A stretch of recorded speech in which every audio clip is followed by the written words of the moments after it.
HR and payroll का जो process है, पेरोल प्रोसेस है, वो डिस्कस करेंगे। इसमें सबसे पहले हमारे पास होता है पेरोल, डिफाइन, एलिमेंट टाइप्स, ये चीज़ें हमने स्टडी कर ली हैं। अब इसके बाद आएगा हमारे पास पेरोल प्रोसेस। तो पेरोल प्रोसेस में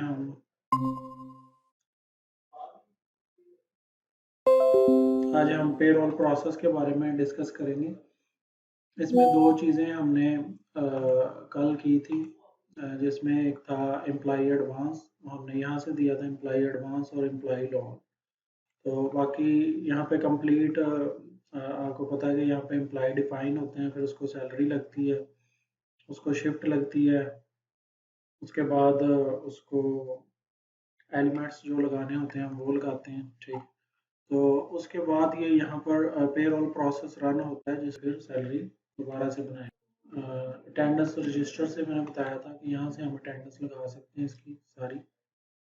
तो यहाँ पर हम सब्सिडरी सेलेक्ट करके उसका पेरोल सेलेक्ट करके जो जो भी उसमें होंगे एम्प्लॉइज वो सारे आ जाएंगे, ठीक है। उसका पेरोल पीरियड हमने सेलेक्ट करना है 1 दिसंबर से 31 दिसंबर। और इसकी हम जब ऑटो जनरेट अटेंडेंस करेंगे तो जो जो इनको शिफ्ट लगी होगी उस शिफ्ट के मुताबिक इन सब की ऑटो अटेंडेंस यहाँ पर लग जाएगी। तो ये 31 दिसंबर की जो है वो नहीं लगी, बाकी ये देखें तमाम डेज की लग चुकी है। जिस दिन में छुट्टी होती है, संडे जैसे ऑफ किया हो तो उसकी नहीं लगी, बाकी सारी ये लग चुकी है अटेंडेंस। ऑटो अटेंडेंस है, अभी किसी का अगर इसमें से हमने उसकी एब्सेंट लगानी है, हम इसको एडिट करके उस दिन की उसकी एब्सेंट या हम हाफ या एब्सेंट यहाँ से उसका स्टेटस चेंज कर सकते हैं, ठीक है। तो इस तरह से अगर हमने अटेंडेंस मशीन नहीं लगाई हुई तो इसको हम ऑटो अटेंडेंस लगा कर भी इनकी सैलरी बना सकते हैं। तो ये हमने दिसंबर की सारी रन कर ली, ठीक है। अब इसके लिए सैलरी रन करने के लिए दो चार चीज़ें जो हैं वो ज़रूरी होती हैं, जो कि एम्प्लॉई फॉर्म के ऊपर हैं। उसमें ये कि एम्प्लॉई को शिफ्ट लगी होनी चाहिए, ठीक है। उसके बाद उसकी अटेंडेंस बनेगी, फिर उसके बाद ये है कि एम्प्लॉई की सैलरी लगी होनी चाहिए और उसको पेरोल लगा होना चाहिए कि रेगुलर है। तो ये सारी चीज़ें उसके लिए लाजमी होती है। हायर डेट उसकी जो है वो होनी चाहिए, ठीक है। उसके बाद अटेंडेंस लगेगी हायर डेट के बाद। और उसके बाद ये जो चीज़ें हैं लाजमी होती हैं, डिपार्टमेंट नेम, एम्प्लॉय टाइप, उसकी लोकेशन, डिफाइन पेरोल, पेरोल अब उसकी रेगुलर है या डेली वेजेस है, ठीक है। वर्किंग स्टेटस वो वर्किंग होना चाहिए, शिफ्ट लगी होनी चाहिए और यहाँ पे सब्सिडरी भी लगी हो, तो फिर ही इसकी जो अटेंडेंस है वो रन होगी और इसकी सैलरी भी बनेगी। तो इसके बाद आप उनको एम्प्लॉय को एडवांस या लोन दे सकते हैं, यहाँ से एम्प्लॉय एडवांस लोन। और एट द एंड फिर उसको हमने अगर कोई मज़ीद एलिमेंट्स लगाने हैं तो वो हम यहाँ से एलिमेंट टाइप से या एलिमेंट अपलोड से एम्प्लॉय पे एलिमेंट्स यहाँ से भी वो लगा सकते हैं। अब इनको कोई एलिमेंट भी दो चार हम लगा के तो चेक करते हैं कि वो एलिमेंट्स का भी डाटा बीच में आ रहा है या नहीं आ रहा। जैसे ही हमने इसी को ट्रैवल अलाउंस लगाया तो हम यहाँ पर इसको लगाते हैं किसी एम्प्लॉय को, जैसे ये है बिलाल, तो इसको हम मेडिकल अलाउंस जो है वो लगा लेते हैं, क्योंकि उसका हमारे वो सैलरी में भी इंक्लूड है, ठीक है। मेडिकल अलाउंस रिकरिंग और ये नॉर्मल है, ठीक है। इफेक्टिव स्टार्ट है इसकी 1 दिसंबर से, हम इसको लगा देते हैं, ठीक है। अब इस एम्प्लॉय को हमने ये लगाया है मेडिकल अलाउंस, ठीक। अब उसकी एंट्री वैल्यू भी हमने यहाँ पर दे सकते हैं कि इसको 5,000 हमने इसको देना है मेडिकल अलाउंस हर मंथ। तो इसी तरह एक और भी एलिमेंट जो है वो भी हम लगा लेते हैं, किसी और एम्प्लॉय को भी लगा लेते हैं। इस तरह से हम यहाँ पर एलिमेंट्स वगैरह लगा सकते हैं, जो भी हमने एम्प्लॉयज़ को एवरी मंथ हमने उसको जो भी बेनिफिट्स देने हैं या उनकी डिडक्शन करनी है तो वो हम यहाँ से कर सकते हैं। बाकी जो एम्प्लॉय एडवांस का या लोन का होता है वो ऑटोमेटिकली डिडक्ट होते रहेंगे, ठीक है। जो इसके बेसिक एलिमेंट्स होते हैं अब इसको भी हम यहाँ से कर देते 10,000। तो अब इन दोनों का हम देख लेंगे कि इसका ऐड हुआ है वहाँ पर या नहीं हुआ। ठीक है, तो इस तरह से हम कोई भी एलिमेंट लगा सकते हैं, ट्रैवलिंग अलाउंस, मेडिकल अलाउंस और डिफरेंट जो हमारे अलाउंसेज हैं। तो अब दोबारा हम आ जाते हैं पे रोल प्रोसेस पे। यहाँ पे ये कंपनी सेलेक्ट है। ठीक है, उसके बाद हमने ये रेगुलर वेजेस और हमने दिसंबर की जो है वो रन करनी है। अभी ये 31 दिसंबर तक इसको रन कर देगा। ठीक है, क्योंकि ये पूरे मंथ की ही रन होती है। हमने अटेंडेंस भी सारी ऑटो लगा दी हुई है, तो ये रन हो चुकी है। उसकी रन डेट भी वो बताएगा 21 दिसंबर है, लेकिन 31 दिसंबर तक उसकी रन हो चुकी है सैलरी। तो अब यहाँ से हम एम्प्लॉय सैलरी शीट से देखेंगे कि वो रन हो चुकी है प्रॉपर, उसमें डाटा आ रहा है या नहीं आ रहा। ठीक है, अब यहाँ पर डाटा देखें, आ रहा है कि सैलरी बन चुकी है। इसको हमने उसी के मुताबिक जो है वो टैली या वेरीफाई करना होता है। ठीक है, अब दिसंबर की मैंने रन की है सैलरी। यहाँ पे ये सब्सिडरी भी आ रही है, पे रोल भी, जो रेगुलर पे रोल है उसके 11 एम्प्लॉयज़ आ रहे हैं, तो 11 की ये सैलरी रन हो चुकी है। 31 दिन है, 5 हॉलीडेज हैं उसमें, इनकी जो है वो 2 लीव्स हैं। ठीक है, तो 24 वर्किंग डेज इसके बाद है। 55,000 सैलरी है, 10,000 मेडिकल अलाउंस, 65,000 हो गया। लोन इन्होंने लिया था तो 7500 वो कट गया। तो आगे अब जाकर देखें, इनकी सैलरी जो है वो 57,500 बन रही है। ठीक है, तो ये मेडिकल अलाउंस भी इसको हमने देखें 10,000 लगाया था उधर, तो ये 10,000 यहाँ पर आ गया है। ठीक है, और इसी तरह जो बाकी हैं उनकी भी ये सैलरी 26-26 दिनों की सारी ये बन रही है।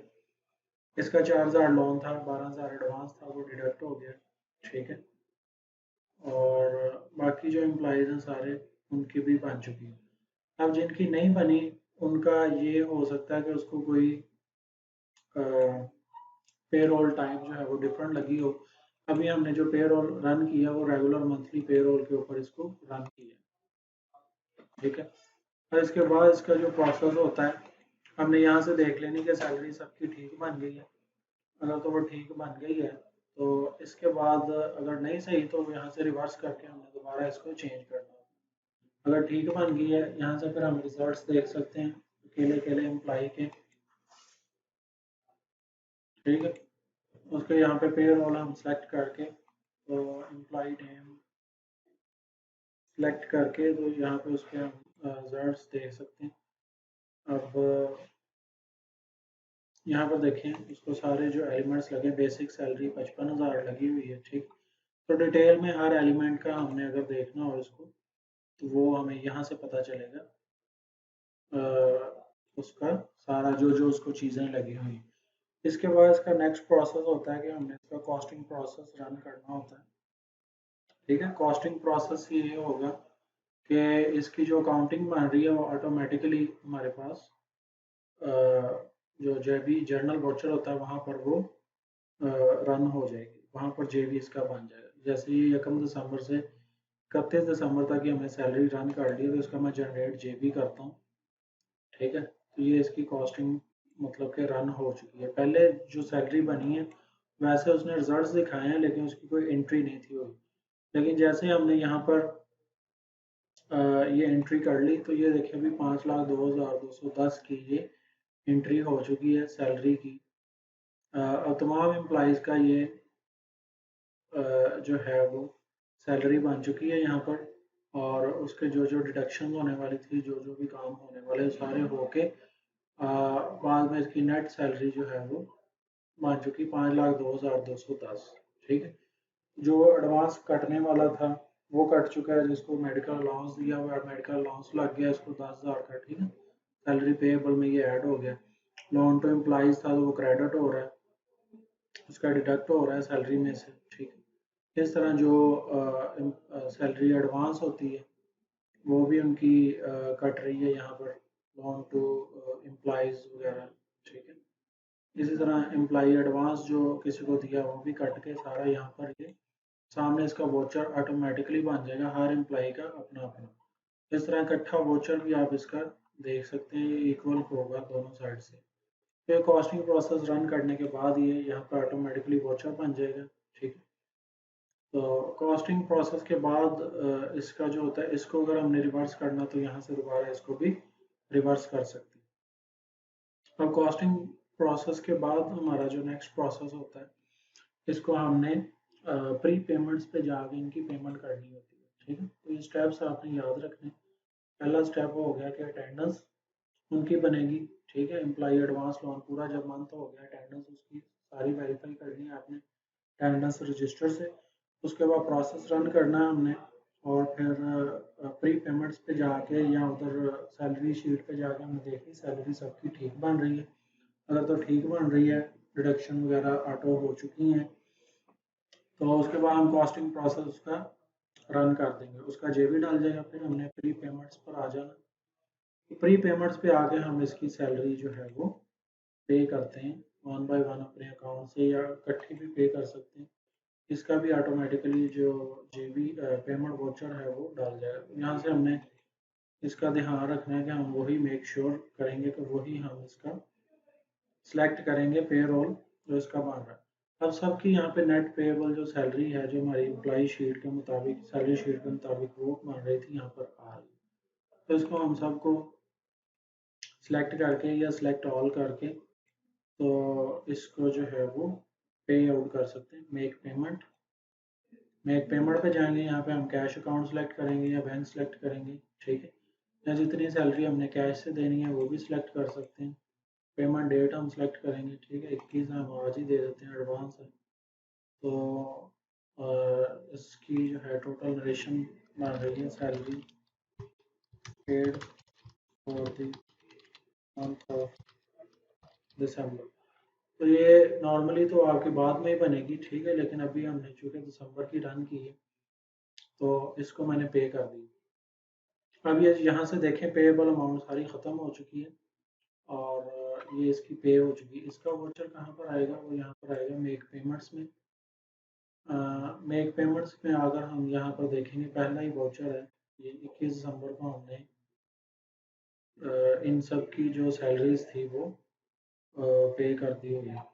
और सबकी ये सैलरी 4,39,210 ये नेट सैलरी बन रही थी, हमने पे कर दिया। अब सबका जो अकाउंट कोड लगा है यहाँ पर वो देखें, एम्प्लॉई सैलरी पेबल का कोड लगा होगा, और आगे साथ साथ उसके सारे एम्प्लॉयज़ आ रहे हैं, एंटिटीज़ आ रही हैं। तो इसका भी वाउचर हम यहाँ से दे सकते हैं। ये सारे एम्प्लॉय पेबल अकाउंट डेबिट हो चुके हैं, और कैश अकाउंट जो है वो क्रेडिट हो चुका है। तो इस तरह से इसकी सारी सैलरी पे की जाती है। इसका एक ही वाउचर है। ठीक है, वाउचर डालने के बाद आप इसको जो सैलरी मतलब इसका पे हो चुका है। तो अब दोबारा हम इसके ऊपर आ जाते हैं। अगर हमने कोई सैलरी स्लिप्स देखनी हो या सैलरी शीट देखनी हो हमने, तो दोबारा से हम वहीं से जाकर देख सकते हैं सैलरी शीट। तो यहाँ पर इसके मज़ीद भी कुछ हैं, वो एलिमेंट्स, एम्प्लॉयर कंट्रीब्यूशन वगैरह, अगर वो किसी का होता है तो वो भी यहाँ पर लग सकता है। एम्प्लॉयर प्रोविडेंट फंड कंट्रीब्यूशन, ठीक है, पेएबल सैलरी। अब कैश से हमने कितनी कितनी पे की वो सारा यहाँ पर आ गया। तो इस तरह अगर हमने इसमें से आधी सैलरी कैश से पे की है, तो हम वहाँ पर चेंज कर सकते हैं कैश प्री पेमेंट से, बाकी बैंक से पे कर सकते हैं। तो ये भी इसमें प्रोसेस मौजूद है कि आधी सैलरी अगर हम बैंक से देना चाहें और टैक्स पॉइंट ऑफ व्यू से, तो बाकी की बैंक से भी पे आउट कर सकते हैं। तो इस तरह से सारा सैलरी का प्रोसेस है। अब इसका हमने जो मज़ीद अगर देखना हो, पे प्री पेमेंट्स पे जाके हम चेक कर सकते हैं कितनी सैलरी बन रही है सारी। अगर इसमें से हाफ हाफ हमने पे करनी हो, जैसे ये है एक एम्प्लॉय, इसकी अक्टूबर की ये रन हुई है सैलरी। ठीक है, तो इसका पे रोल पीरियड हम सेलेक्ट करेंगे अक्टूबर। ठीक है, तो अक्टूबर में जिसकी रन हुई है वो आ जाएगा। यहाँ से हम क्लिक करके अब इसको हम कहते हैं कि 10,000 जो है वो हमने पे करनी है। ये हमने बैंक से पे करनी है। ठीक है, तो यहाँ से हम फिर बैंक से भी इसको पे आउट कर सकते हैं, बैंक पेमेंट वाउचर। ठीक है, उसकी पेमेंट, और यहाँ से हम सबमिट करेंगे तो उसकी ये वाली पेमेंट जो है